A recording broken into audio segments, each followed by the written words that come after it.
ನಮಸ್ತೆ, ನಾನು ನಿಮ್ಮ ಚಂದು. ಹೇಗಿದ್ದೀರಾ ನನ್ನ ಎಲ್ಲ ಸ್ನೇಹಿತರು ಕೂಡ ತುಂಬ ಚೆನ್ನಾಗಿದ್ದೀರಾ ಅಂತ ಭಾವಿಸ್ತಾ ನನ್ನ ಇವತ್ತಿನ ವಿಡಿಯೋ ಲಾಗ್ನ ಸ್ಟಾರ್ಟ್ ಮಾಡ್ತಾಯಿದ್ದೀನಿ.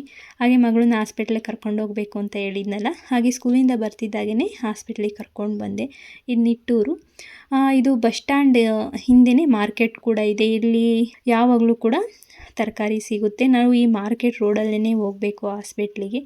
ಬೇಗನೆ ನಾವು ಬಸ್ ಸ್ಟ್ಯಾಂಡಿಗೆ ಬರ್ತಿದ್ದಾನೆ ಬಸ್ ಸಿಕ್ತು, ಬೇಗ ಬಂದವು. ಆದರೆ ಡಾಕ್ಟ್ರು ನಾವು ಹೋದಾಗ ಸಿಗಲಿಲ್ಲ. ಒಂದು ಅರ್ಧ ಗಂಟೆ ವೆಯ್ಟ್ ಮಾಡಿ ಟ್ರೀಟ್ಮೆಂಟ್ ಕೊಡಿಸ್ಕೊಂಡು ಬಂದೆ. ಮನೆಗೆ ಬರೋದು ಅವತ್ತು 7:30 ಆಗೋಯಿತು ಸಂಜೆ. ನಮಸ್ತೆ ಸ್ನೇಹಿತರೆ. ಹಾಗೆಯೇ ನಿಮ್ಮ ಜೊತೆ ನಾನಿವತ್ತು ಒಂದು ಈಸಿಯಾಗಿರೋಂಥ ರೆಸಿಪಿನ ನಿಮ್ಮ ಜೊತೆ ಶೇರ್ ಮಾಡ್ಕೊಳ್ತಾ ಇದ್ದೀನಿ. ಯಾವುದು ಅಂತ ನೀವೇ ನೋಡಿ. ಹಾಗೆಯೇ ಬೆಳಗ್ಗೆ ಮಾರ್ನಿಂಗು ಈ ತರಕಾರಿ ಎಲ್ಲ ಇದ್ದರೆ ತಿಂಡಿನೂ ಕೂಡ ಅಡುಗೆ ತಿಂಡಿ ಎಲ್ಲ ಮಾಡಿ ಮುಗಿಸ್ಬಿಡ್ತೀವಿ. ಏನಷ್ಟು ಟೆನ್ಷನ್ ಇರೋದಿಲ್ಲ. ಏನಾದರೂ ಒಂದು ಅಡುಗೆ ತಿಂಡಿ ಮಾಡಿ ಮುಗಿಸ್ತೀವಿ. ಹಾಗೆಯೇ ಇವತ್ತು ಮುಗಿತಿದ್ದಂಗೆ ಇವತ್ತು ಸಂಜೆನೇ ಯೋಚನೆ ಮಾಡ್ತಾಯಿರ್ತೀವಿ, ಬೆಳಗ್ಗೆ ಏನು ತಿಂಡಿ ಮಾಡೋದು, ಬೇಗ ಆಗಬೇಕು. ಆಮೇಲೆ ಅಡುಗೆನೂ ಕೂಡ ಮಾಡಬೇಕು. ಬೆಳಗ್ಗೆ ಏನು ಸಾಂಬಾರು ಮಾಡೋದು, ಏನು ತಿಂಡಿ ಮಾಡೋದು ಅನ್ನೋದು ಟೆನ್ಷನ್ ಇರುತ್ತೆ. ಹಾಗೆಯೇ ನಾನು ನಿಮ್ಮ ಜೊತೆ ಒಂದು ಈಸಿಯಾಗಿ ಸಿಂಪಲ್ಲಾಗಿ ಮಾಡ್ಕೊಳೋ ಅಂಥ ರೆಸಿಪಿನ ಶೇರ್ ಮಾಡ್ಕೊತಾ ಇದ್ದೀನಿ. ಹಾಗೆಯೇ ನೀವು ಕೂಡ ನೋಡಿ.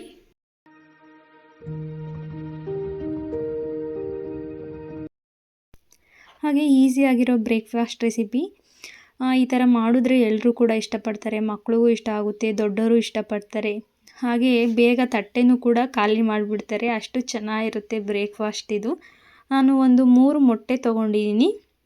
ಅದಕ್ಕೆ ಸಣ್ಣದಾಗಿ ಹಚ್ಚಿರೋಂಥ 1 ಈರುಳ್ಳಿ ತೊಗೊಂಡಿದ್ದೀನಿ. ಹಾಗೆ ಕೊತ್ತಂಬರಿ ಸೊಪ್ಪು, ಹಾಗೆ ಬೇಕಾದರೆ ಹಸಿಮೆಣ್ಸಿನ್ಕಾಯಿನೂ ಯೂಸ್ ಮಾಡ್ಕೊಬೋದು. ನಾನು ಒಣಮೆಣ್ಸಿನ್ಕಾಯಿನ ಯೂಸ್ ಮಾಡ್ಕೊತಾ ಇದ್ದೀನಿ. ಹಾಕ್ಕೊಂಡಿದ್ದೀನಿ ಒಂದು 3 ಒಣಮೆಣ್ಸಿನ್ಕಾಯಿ. ಹಾಗೆ ಟೇಸ್ಟಿಗೆ ಉಪ್ಪು, ಒಂದು ಅರ್ಧ ಸ್ಪೂನಷ್ಟು ಪೆಪ್ಪರ್ ಪೌಡರ್ನ ಆ್ಯಡ್ ಮಾಡಿ ಇದನ್ನು ಚೆನ್ನಾಗಿ ಮಿಕ್ಸ್ ಮಾಡ್ತಾಯಿದ್ದೀನಿ. ಪ್ಲೀಸ್ ಹೊಸದಾಗಿ ಯಾರೆಲ್ಲ ನೋಡ್ತೀರಾ ಪ್ಲೀಸ್ ಸಬ್ಸ್ಕ್ರೈಬ್ ಮಾಡ್ಕೊಂಡು ನೋಡಿ. ಹಾಗೆ ಲೈಕು ಕಾಮೆಂಟು ಮಾಡಿ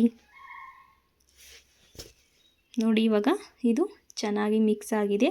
ಅದನ್ನು ಸೈಡಲ್ಲಿ ಇಟ್ಕೊಂಡು ನಾನು ಒಂದು ಸ್ವಲ್ಪ ಚಪಾತಿ ಹಿಟ್ಟನ್ನು ಮೊದಲೇ ಕಲಸಿಟ್ಕೊಂಡಿದ್ದೆ. ಮಾಮೂಲಿ ಚಪಾತಿಗೆ ಹೇಗೆ ಕಲಿಸ್ಕೊಳ್ತೀವೋ ಹಾಗೆಯೇ ಕಲಿಸ್ಕೊಂಡು ಅದಕ್ಕೆ ಈಗ ಎಣ್ಣೆ ಹಚ್ಚಿ ಇದನ್ನು ಮಡಚಿ ಹರ್ಕೊಳ್ಳೋಣ. ಚಪಾತಿ ನಾವು ಹೇಗೆ ಚಪಾತಿ ಮಾಡ್ತೀವೋ ಅದೇ ಥರನೇ.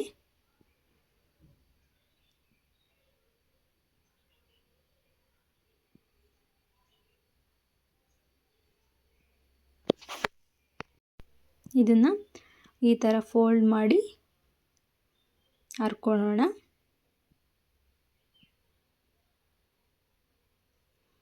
ನಾನು ಇದನ್ನು ಈ ಥರ ಹರ್ಕೊಂಡು ನೋಡಿ, ತವಾ ಮೇಲೆ ಹಾಕೋಕ್ಕಿಂತ ಮುಂಚೆ ನಾವು ಮೊಟ್ಟೆ ಇದರಲ್ಲಿ ಇದನ್ನು ಎದ್ದಿ ತವಾ ಮೇಲೆ ಹಾಕೋಣ. ನೋಡಿ, ನಾನು ಒಂದು 3 ಚಪಾತಿಗೆ 3 ಮೊಟ್ಟೆ ತೊಗೊಂಡಿದ್ದೆ.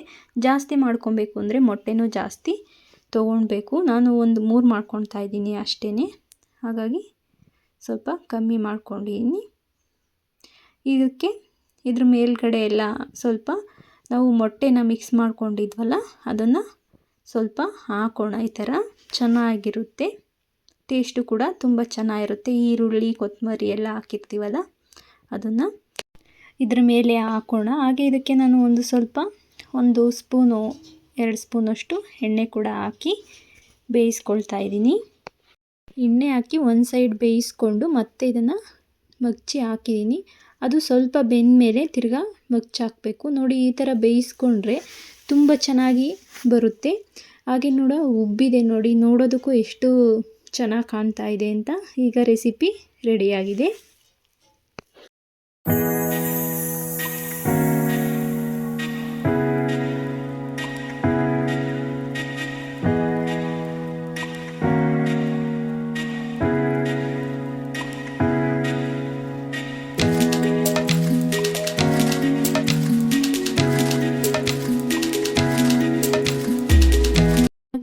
ಹಾಗೆ ಇದಕ್ಕೆ ಕಾಂಬಿನೇಷನ್ ಆಗಿ ಚಿಲ್ಲಿ ಸಾಸು ಮತ್ತು ಟೊಮೊಟೊ ಸಾಸ್ ಇದ್ದರೆ ಸಾಕು.